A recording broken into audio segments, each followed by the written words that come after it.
দোলের দিন গঙ্গার ঘাটে স্নানে নেমে তলিয়ে মৃত্যু হলো এক ব্যক্তির। আহিরিটোলা ঘাটে ডুবে মৃত্যু হলো মধ্যম গ্রামের বাসিন্দা সমীর মাইতির।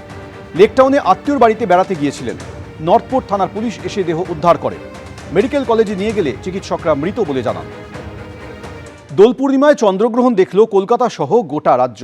শহরে চাঁদ উঠেছে বিকেল 5টা 38 মিনিট নাগাদ। ওই সময় কলকাতা সহ রাজ্যের আকাশ থেকে চাঁদের 91% লাল দেখায়। তারপর ধীরে ধীরে কমতে থাকে লালচে ভাব। সামনে নির্বাচন, তার আগে ভোটের প্রস্তুতিতে আরও কড়া পদক্ষেপ নিতে চলেছে নির্বাচন কমিশন। বুথের ভিতরের পাশাপাশি এবার বাইরেও সিসিটিভি বসাতে নির্দেশ দেওয়া হয়েছে বলে কমিশন সূত্রে খবর। এতে বাইরে গন্ডগোল হলেই ব্যবস্থা নেওয়া যাবে, এই ব্যাখ্যা দিয়েছে কমিশন। বুথের ভিতরে সিসিটিভি এবং ওয়েবকাস্টিং ব্যবস্থা আগেই ছিল, এবার বুথের বাইরেও বসছে সিসিটিভি, খবর কমিশন সূত্রে। বুথের বাইরে থেকে পর্যবেক্ষণের দায়িত্বে থাকবেন মাইক্রো অবজারভাররা।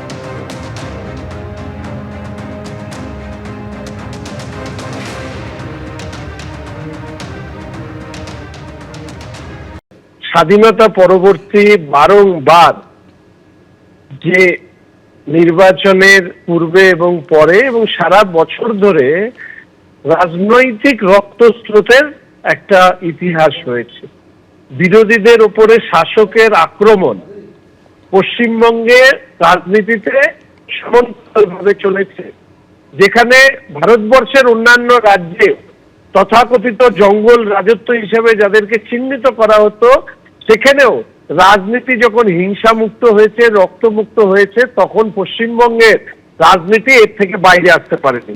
ফলে স্বাভাবিকভাবেই নির্বাচন কমিশনের এই সিদ্ধান্তগুলো স্বাগত জানানো শুধু নয়, এটাকে কার্যকরী করতে হবে। কিন্তু এই ভ্যানিশ কুমারের ঘরের সিসিটিভি রেকর্ডিংটা পাওয়া যাবে কি? যখন অভিষেক বন্দ্যোপাধ্যায়, মমতা বন্দ্যোপাধ্যায় সহ তৃণমূলের প্রতিনিধি দল গিয়েছিলেন, ঠিক কি কি কথাবার্তা হয়েছিল? আপনি যদি না দেন, সেটা সুপ্রিম কোর্টে প্রডিউস হবে। ইতিমধ্যে অভিষেক ব্যানার্জি জানিয়ে রেখেছেন যে কাজ আপনারা করছেন ভোট চুরি করার জন্য, সবার আগে যদি মুরত থাকে সেই সিসিটিভিটা পাবলিশ করুন। যখন মমতা বন্দ্যোপাধ্যায় আর অভিষেক বন্দ্যোপাধ্যায় ভ্যানিশ কুমার ভোট চুরটার পরে গিয়েছিল, কি কথাবার্তা হয়েছিল, কি অসভ্যতামি করেছিলেন, গোটা দেশের মানুষ দেখুক। যদি হিম্মত থাকে আগে সেই সিসিটিভিটা পাবলিশ করুন। আর সিসিটিভি দিন গতবার সেন্ট্রাল বাহিনী দিয়েছিলেন 9.5 কোম্পানি। আরে সেন্ট্রাল বাহিনী আনুন। এখন তো ইরানের সাথে ইসরায়েলের যুদ্ধ চলছে, আমেরিকার যুদ্ধ চলছে, আমেরিকার থেকে বাহিনী নিয়ে আসুন না, বারণ কে করেছে? এবার নির্বাচন কমিশনের নজরে ইআরও, এইআরওরা। এসআইআর তালিকা প্রকাশের পর 60 লক্ষ ভোটারের নিষ্পত্তি না হওয়া নিয়ে প্রশ্ন। কেস টু কেস তুলে নির্বাচন কমিশনের রিপোর্ট সিও দপ্তরের সূত্রের খবর। নথি আপলোড না হওয়ার জন্য অনেকেই বিবেচনাধীন তালিকায় রয়েছেন। কেন ইআরও এবং এইআরওদের বিরুদ্ধে ব্যবস্থা নেওয়া হবে না, রিপোর্ট পাঠিয়ে প্রশ্ন তুলেছেন পর্যবেক্ষকরা বলে কমিশন সূত্রে খবর। তথ্য জোগাড় করে আপাতত পাঠানো হয়েছে নির্বাচন কমিশনে।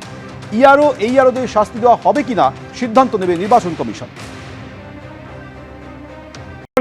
ইআরওদের ঘাড়ে কাঁঠাল ভেঙে লাভটা কি হবে? আমরা তো এই গোটা প্রবলেমটা তো অ্যারাইজই করতো না যদি সময় নিয়ে নির্বাচন কমিশন করতো।